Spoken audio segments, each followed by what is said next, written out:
हम करेंगे हर मजलूम की हिमायत। अस्सलाम वालेकुम नाजरीन, मैं हूं हुरैन फातिमा और आप देख रहे हैं हिमायती न्यूज HD चैनल।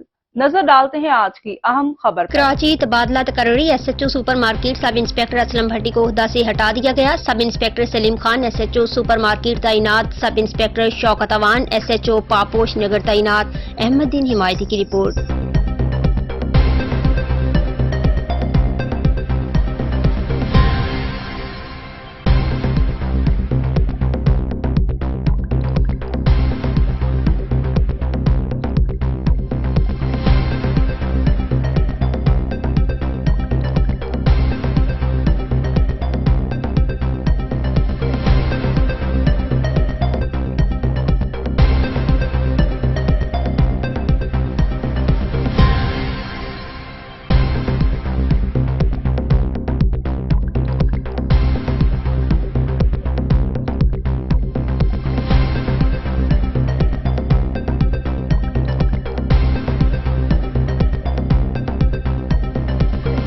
अब तक के लिए इतना ही। मजीद खबरों और अपडेट से बाखबर रहने के लिए देखते रहें हिमायती न्यूज HD चैनल।